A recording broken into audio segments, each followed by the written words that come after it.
Well, hello and welcome to episode 38. It's rainy outside and it's time for another Rays Day. This time we're talking 2001. I do have to say I did not do the intro. Dun dun dun! Well, I don't have my sidekick here, first of all, and it's a lot of fun doing it with him and the countdown that he does. And just so you know, with these response videos that we're getting, Mateo and I are loving the renditions of our beginning dun-duns. Is pretty cool. So we're getting a good chuckle out of that. So thank you so much to everybody that's responded so far. But today we're talking 2001 Rays. So in that set, there are 32 cards. So get a cup of coffee, or I've got myself a tea and a Mickey Mouse Disney World mug, and sit back and learn a little something about the 2001 Rays, because there may be something you don't remember. But they were coming off the 2000 season, obviously after 2000 was 2001, where they finished 69 and 92. The question is this year, could they improve on that? And hopefully so, man. Things were in disarray here, and it really was tough going to the games, even with all the big names that they were bringing in here. So it was the fourth season for the Rays, and I'm still not sure what their front office was thinking. However, here is their team card of the Rays. If you notice there, you've got the old rainbow jerseys with the rainbow lettering, with saying Devil Rays on the front with the Ray swooshed over there. Actually, 2000 was the final year that they wore these, because in 2001 they went to just kind of the painter style with the short sleeve or the green, and it just said Rays. They hadn't officially changed their name yet, but the writing was on the wall as they got the new uniforms. In November of 2000, in I believe it was the winter meetings or prior to, they made a big splash, again, a la Hit Show, and they signed Bill Pulsipher. Yes, they signed Bill Pulsipher, and there was lots of murmurs about that one. They were also part of a huge 3-team trade that happened in January, but before that, they finally did on the 27th officially release Quentin McCracken. He never made it back from his knee issues. And they released Jim Morris. I don't know if anybody remembers Jim Morris. He was the relief pitcher that was challenged by his high school students to try out. Actually made the Rays team pitch 21 games, something like that, with the Rays out of the bullpen. And the movie The Rookie that Disney made is about Jim Morris. But he was officially released, picked up by the Dodgers. I don't think he ever pitched for the Dodgers. I'm not sure on that one. But in January, they were part of a huge trade, a 3-team trade between Kansas City and Oakland. And in this trade, Johnny Damon went out to the Oakland A's. And that's how he started to wear the green out there. And Roberto Hernandez was sent to the Kansas City Royals. Those were two of the big names. The third big name that was coming to the Rays, again, big moves, Ben Grieve, all promise, and that is about it. He had not much of a career here, kind of fizzled out, was nowhere near the player his father was. But he came as part of that trade and had a big wah, wah, wah here. Kind of makes you think of Pat Burrell, but that's another story. The Rays that year were managed by Larry Rothschild. He was the manager of the Rays. He only lasted 14 games into the season. After 14 games, the axe fell on his neck, and their new manager after that, the gentleman that took over, was Hal McRae. We'll talk more about Hal McRae when we do 2002, but his career with the Rays was not anything stellar either. Speaking of Hal McRae, we're going to talk about Bill Pulsipher again, because he was signed on November 2nd. By March 23rd, he was released. So that was another big bust that the Rays had. Speaking of big busts, we talked about the Hit Show. You all remember the Hit Show. And part of the Hit Show, Vinny Castilla, was released also that year. After just 97 at-bats, he was designated for assignment, and actually had some decent seasons after he left here with, I believe, Atlanta. And he did go back to the Rockies. Another person they let go soon after the season started was their starting center fielder, the gentleman that took the place of cue ball, Gerald Williams. Yep, he was released, given his release in June. So the team has completely fallen apart at this point, and they really stunk. This year, my father and I were season ticket holders, and it was very interesting going to the games, to say the least. Along with the big releases, this gentleman was also released. Mike DeFelice, he was their backup catcher, solid catcher. But Toby Hall, who I'll show a card of later on, he was coming up through the ranks to give him more time. They brought Toby Hall up, released DeFelice, which was kind of sad. And then came the big amateur draft. In the draft, the Rays had the third pick, and it was a pretty decent draft. So with the first pick, the Minnesota Twins obviously took Joe Mauer that year, and that tells you what kind of a class there was. Mark Pryor was chosen second by the Cubs. So with the third pick, man, the field is wide open. So the Rays took pitcher Dwan Brazelton. How many of you remember Dwan Brazelton? Well, he was chosen third. Guess who was chosen fifth that year in the draft? By the Texas Rangers, Mark Teixeira. So good call by the Rays. But rumor has it Mark Teixeira said there was no way he would come to play for Tampa Bay, so that's why we picked Brazelton. Why not just trade that pick if the person that you're targeting doesn't want to come here? And Dwan Brazelton, not saying anything else. Also that year, as the Rays are falling apart and getting dismantled, a Rays favorite and hometown boy, Fred McGriff, he was traded to the Cubs that year. Cubs needed his bat, huge, and they got him. And the Rays, again, falling apart, because I'm going to show you some of the regulars that they had that year, and just household names that we all talk about every day, like infielder Brent Abernathy. Randy Wynn did have a decent career with Seattle and San Francisco after he left here.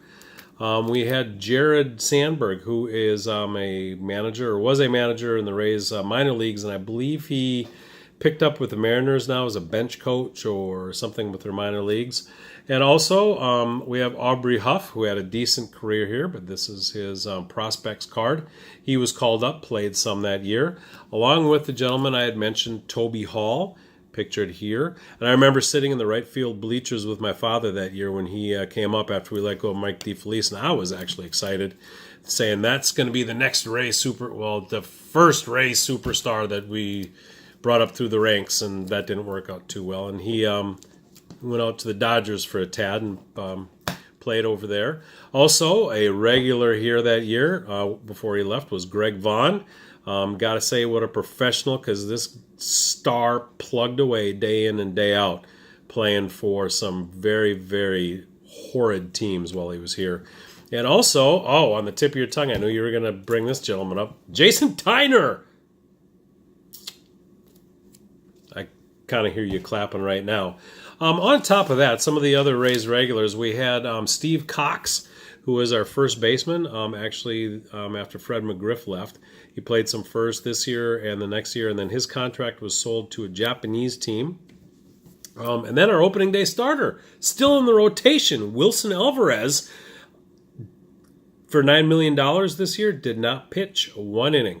Was having shoulder surgery after elbow surgery after issue after issue after issue. So he, for $9 million, was not a big bang for the buck.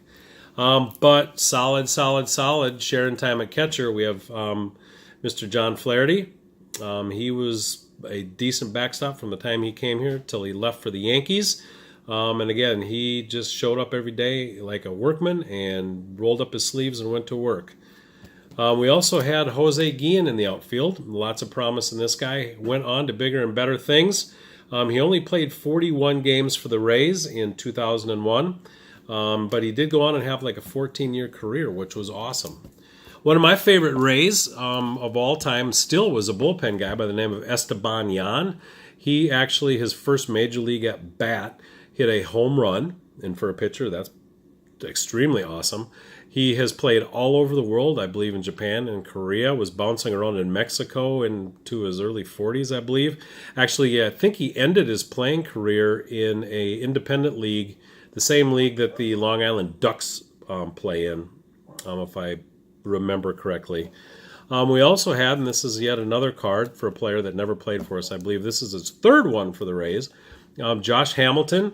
I wish that he did not have the demons on his shoulder, but I'm glad that he got rid of them for a time and had a solid few seasons with the Rangers. But he never came to anything here, which was a shame.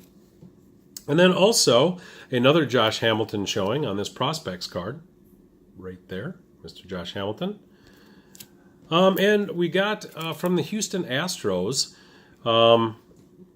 Russ Johnson, who was a solid utility infielder. We traded a gentleman by the name of Mark Valdez for him, but he really didn't play much and didn't make a big splash. And then the big promise pitchers, Ryan Roop and Brian Rekar, the heart of our lineup. In 2001, Ryan Roop went a stellar 5-12. 5-12. I think I might have been at one of those 5 victories. I think I was at a few of them. And then Brian Rekar, who was released at the end of this season, and he was supposed to be our ace 2 years prior, was projected. In 2001, he went 3-13. Yeah! And then he got picked up by the Royals. Not sure what he did with the Royals after that. Our starting shortstop is another household name from 2001, Felix Martinez. And the crowd roared again. A pitcher who unfortunately passed away after he left the team, Joe Kennedy. It was a solid arm. And he also did not pan out to what he should have been here. And I think a lot of it was the disarray in the team and the coaching and the front office and just the moves. They wanted instant gratification now. And if you couldn't get it in 10, 15 games, they let you go or demoted you. And it just wasn't a pretty scene. This is also the first showing here, or the second card, I believe, of Rocco Baldelli, who had a very short, decent stint with the Rays, had some nervous disorders, I believe. Or some fatigue disorders. It was Jim Eisenreich that had the nervous disorders with the Twins. But speaking of the Twins, he's now their manager. Also with that, we had, Matt White, a number 1 pick for the Rays, who never, again, panned out to be anything. I guess he had a 98-mile-an-hour fastball, but had no control, had lots of arm injuries. And then we had the infamous Tone Ash, who was found in Louisiana in some semi-pro league and was supposed to be the next coming of Babe Ruth. Unfortunately, there is I believe, ESPN special about him on the 30. I don't really watch that show. But great promise, but a troubled individual. Never really played much anywhere. Was probably still playing semi-pro ball in Louisiana. And mentioning, well, not semi-pro Louisiana, but one of those names you don't remember with the Rays, Ozzie Guillen finished his career here with the Rays in 2001, but nothing more than a drop in the bucket. And then one of the most stellar Rays of all time. To finish out the show, I'm glad you stuck with me for 13 minutes. If you did, I'm not sure why this guy even got a second card with the Rays, as he only pitched 1 2/3 innings in the first week of the season in 2000. But I'm speaking of none other than the Ray legend, Juan Guzman. Another card. There must have been something in his contract there. So that's it for the 2000 Rays. They were 62-100. Yep, they stunk it up again. I wonder what they're going to do for 2002. We'll see that sometime in the future. But another couple big things came in the mail. My fall issue of Sabre. Yes, I am a member of the Sabre group. And it's got a picture of Sergio Romo on the front cover. Fantastic. There's an article on here about the Rays' use of the openers and relieving in the bullpen. So I can't wait to dig into that. Possibly sometime later on this week. It's really busy in my business right now. So hopefully I can get a chance to get into that. So until next time, this is MP Fox. Peace.